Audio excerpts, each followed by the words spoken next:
ဘာဖြစ်လို့တချို့လူတွေကလုံနေတဲ့အလုပ်တစ်ခုထဲမှာနှစ်ပေါင်းများစွာလုံနေတဲ့တိုင်အောင်ဘဝတွေတိုးတက်ပြောင်းလဲသွားတာမျိုးမရှိဘဲနဲ့ဘဝကတုံရင်ပဲရရဆာဆာပဲလှကုန်တာနဲ့ဘီလောက်ယုံပဲဆိုတဲ့ဘဝတွေနဲ့ဆက်လက်ပြီးတော့လုံနေရတာလဲတချို့တွေကြတော့လောက်တာမချသေးဘူးပေါ့နော်ဒီအလောက်ကန်ခွက်လန်းတစ်တွေရတယ်စုမိဆောင်မိတယ်လုပ်ငန်းတစ်တွေပြောင်းလဲသွားတာလဲဆိုပြီးတော့မှစဉ်းစားကြည့်မှုပါသလားအဲ့ဒါကတကယ်တော့အလုပ်ကိုပိုစူးစမ်းပါဒါမှမဟုတ်လဲအချိန်ပိုတွေများဆင်းပါဆိုတဲ့အရာကအဓိကပြဿနာမဟုတ်ဘဲနဲ့လူတစ်ယောက်ရဲ့ time preference လို့ခေါ်တဲ့အချိန်ကိုရွေးချယ်အသုံးချပုံဆိုတာနဲ့ပဲစကားပြောသွားတယ်လို့economics တွေကတွေ့ရှိကြတယ်ဒီ time preference ဆိုတာဘာလဲဆိုတာကိုစစ်ပြီးနားလည်ခြင်းနဲ့ဆိုတော့ဥပမာရွာတဲ့ရွာနော်ငါးတွေပဲဖန်ကြတယ်ရွာတဲ့ရွာရှိတယ်လို့မြင်အောင်ကြည့်လိုက်ပါအဲ့ရွာမှာဥပမာအနေနဲ့ပေါ့နော်အဲ့ရွာမှာဒီရွာသူရွာသားတွေကငါးကိုလက်နဲ့ပဲဖန်ကြတယ်ပြီးတော့မှတရွာလုံးကတနေ့ကိုမြစ်ထဲသွားပြီးတော့မှတနေ့လုံးငါးဖန်တာမှာတနေ့ကိုငါးနှကောင်ပဲရတယ်ဒီလိုနဲ့အားလုံးကတနေ့ကိုငါးနှကောင်ရတယ်ငါးနှကောင်စားတယ်နောက်နေ့မှငါးဖန်တယ်ငါးနှကောင်ကုန်သွားဒီလိုနဲ့ရရဆာဆာနေကြတယ်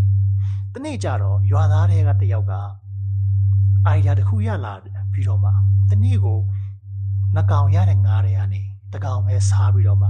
နော်ညနေစာတော့အငတ်ခံလိုက်တယ်နည်းနည်းအစာခံလိုက်တယ်ပေါ့နော်ဒီ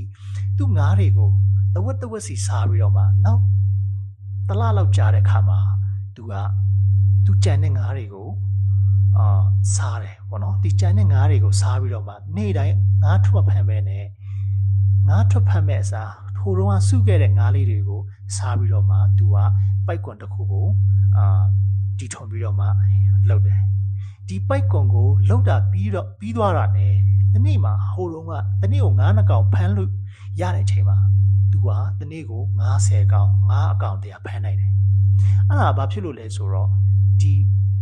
ပိုက်ကွန်ဖမ်းလိုက်ပိုက်ကွန်တစ်ခုလှုပ်ဖို့အတွက်ကသူကအရင်ဆုံးသူက saving လုပ်ရတယ်သူ့ရဲ့ရတဲ့ငါးနှကောင်တွေကနေသူကတဝက် save လုပ်သွားတဲ့ခါကျကြာလာတဲ့ခါကျအဲ့ဒါက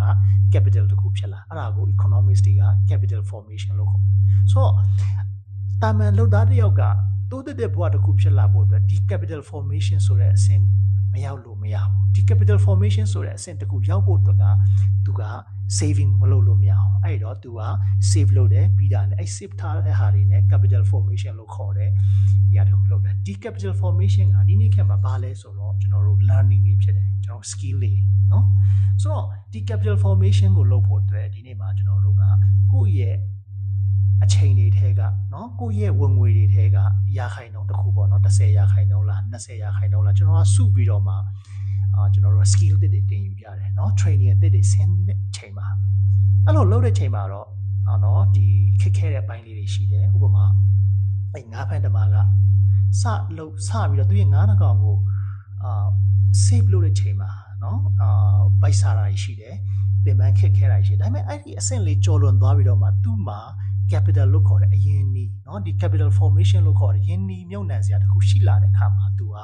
တခြားလူတွေထက်အစပေါင်း50စားသူကငါးပိုရတယ်ငွေပိုရှာနိုင်တယ်အဲ့တော့ဒီလိုမျိုး capital formation လုပ်ဖို့အတွက်ကျွန်တော်တို့ကလည်းဒီခေတ်မှာကိုရတဲ့ဝင်ငွေတွေကနေ10ရာခိုင်နှုန်း20ရာခိုင်နှုန်းကိုတေချာစစ်ပြီးတော့မှကျွန်တော်တို့ skill တွေတင်မယ်သင်တန်းတွေတင်မယ်ဥပမာ English speaking လေးတွေတင်မယ်ဆိုရင်ခုနတော့ကပေါ့နော်ဒီနှစ်ပေါင်းများစွာဒီဘဝနဲ့ပဲရရဆာဆာဆိုတဲ့ဘဝကနေလွတ်သွားပြီးတော့မှကျွန်တော်တို့လုပ်ငန်းတစ်တွေเนาะပို့ပြီးတော့ကောင်းမွန်တဲ့အခွင့်အလမ်းတွေရနိုင်မယ်ဆိုတာကိုဒီနေ့ time preference ဆိုတဲ့ theory လေးကကျွန်တော်တို့